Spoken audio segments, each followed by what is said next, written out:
Obenem odpiram razpravo, pripombe, vprašanja na pravkar slišano.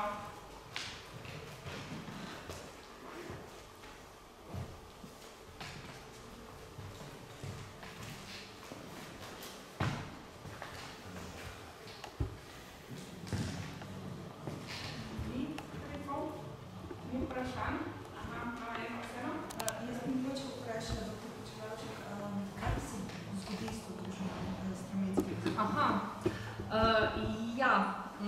Glede na to, da je bil to eden največjih trgovcev v Celju, eden večjih seveda tudi v slovenskem prostoru, on je nekje pred drugo svetovno vojno napisal, oziroma po drugi svetovni vojni je napisal, če ne bi bilo druge svetovne vojne, bi postal on eden izmed vodilnih trgovcev v Evropi. Seveda vemo, da mu je vojna prikrižala načrte, tako kot še marsikomu drugemu. Leta 1946 je bil v znamenitem celjskem procesu proti celjskim trgovcem, 3 trgovcem, Pšeničnik, Dobovičnik in Stremecki, obsojen pred sodiščem z razlogom, da je pač špekuliral, da je prodajal pod pultom, se reče, se pravi mimo kart in tega, da je navijal cele. Skratka, 2 soobtožena so obsodili na smrt, Strmeckega pa na 10-letno zaporno kazen in na 10-letni odvzem časti po preteku zaporne kazni. On je bil potem zaprt na Kočevskem, zbolel in zaradi bolezni so ga predčasno izpustili. Premoženje smo seveda zaplenili. Iz te njegove trgovine je nastal Ljudski magazin,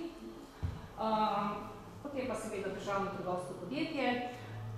On je pa potem se umaknil k sinu v Južno Ameriko, v Južno Afriko, tam zaradi klime pa njegove bolezni nekako ni mogel dolgo časa živeti in se potem vrnil v Slovenijo k eni hčerki, ki je živela tukaj v Podpeči in na to še k drugi hčerki, ki je bila v Zagrebu in Zagrebu je tudi umrl 57. leta. Bil je pa potem v času samostojne Slovenije rehabilitiran, vsi 3 trgovci so bili rehabilitirani. Kaj je pa v bistvu z denacionalizacijo, pa moram priznati, da ne vem. Namreč najbrž ni bilo razlogov, da premoženja ne bi vrnili, ne vem, kaj so potomci zahtevali. Tako da o tem nažalost nimam informacij, pa bi tudi mene zanimalo. Pokopanje pa v Celju na Celjskem pokopališču. Marija, jaz bi še tu vprašal, če se ve kaj, pa se on, v bistvu, to ni bila njegova originalna ideja, Ne, seveda ne. Ampak navdih je verjetno v bližini, v Gradcu, je Kastan Veler, ki je imel recimo podružnico v Zagrebu, prodiral s kataloško prodajo. Vse ti Kastan-Veler pa verjetno v Ameriki, tako da to ideja seveda ni njegova. Je pa recimo on v enem majhnem okolju, v majhnem slovenskem okolju dejansko uspel so to idejo eden izmed zelo redkih, ki so že takrat uporabljali ta marketinški način prodajanja. Ja, ker drugi so časopise za oglaševanje uporabljali, on je pa v bistvu že... Vse tukaj je dejansko bil res potreben vložek, da je bilo to možno. Jaz sem zdaj pozabila, koliko ton papirja je recimo porabil za eno kolekcijo kataloga. Se pravi, če ne bi bilo nekega finančnega zaledja, tega vložka dejansko ne bi mogel potem. Tudi če bi bilo dobro idejo, ne bi mogel izpeljati. Ampak se mi zdi kot ena taka res mikrozgodovina, dosti povedna. Ti katalogi so res neizčrpen vir za raziskovalce, ne samo to, o čemer sem jaz govorila, ampak recimo študija zgodovine mode, zgodovine razvoja nekih tehničnih izdelkov, pa najbrž še veliko več. Jaz bi se poslovno na zadnjem slajd, ki ga je Marija pokazala, se mi zdi, da odpira bistvo našega sveta, na katerega vsi pozabljamo in se lotevamo problemov v zadnje. Zadnji slajd je namreč govoril o tem, da predmeti določajo naš vrednostni sistem. Ampak ali mogoče vrednostni sistem teh predmetov ne določajo ljudje, ki jih ustvarjajo?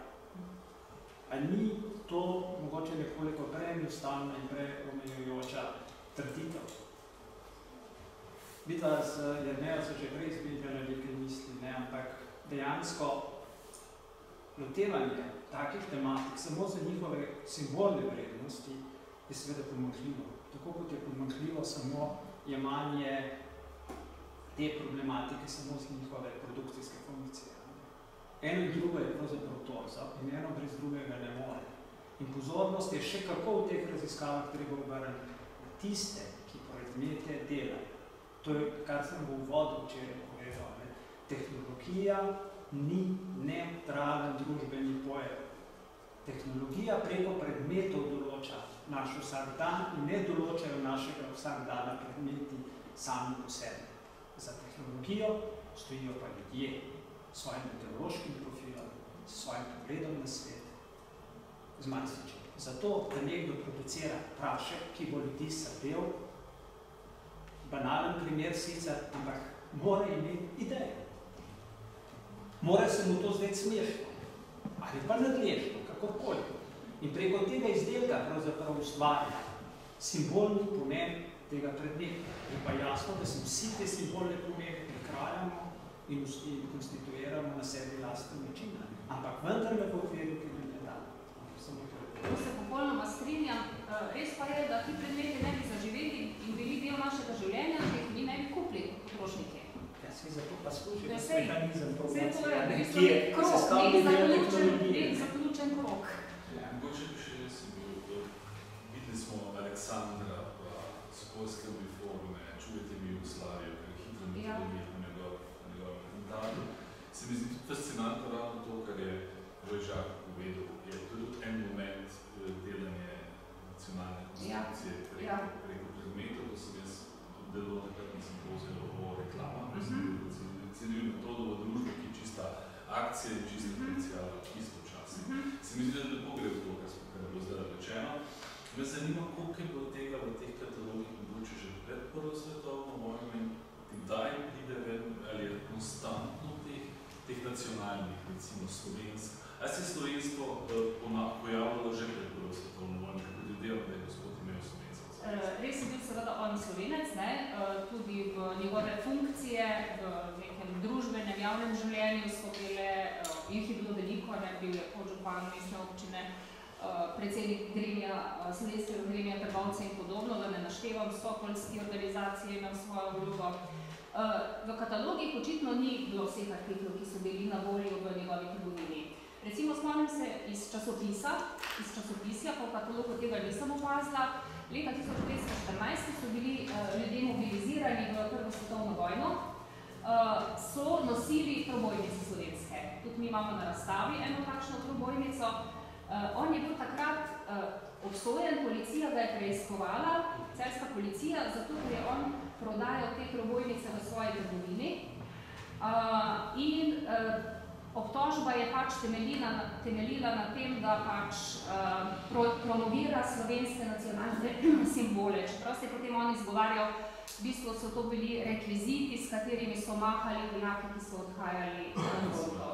Je pa, kot rečeno, 14. leta recimo prodajo te trobojnice. Ampak to je detalj, ki se ga izve iz časopisja, v katalogu tega ni. Ostali jugoslovanski obdobje pa stari? Očitno jugoslovanska, ne?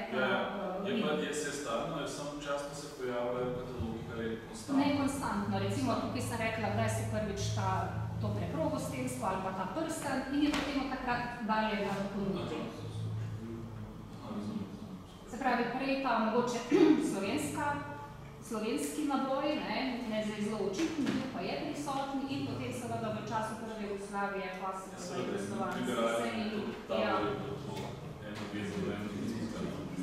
Torej je bilo tudi tukaj schematizirati razdeljene ciljne skupine. Ja, vredno. No, hvala. Še dobro, prosim. Jaz pa sem Muni. Rekla si, da tam nekje v 20 let bo vse v slovenščini, torej samo vse v hrvaščini.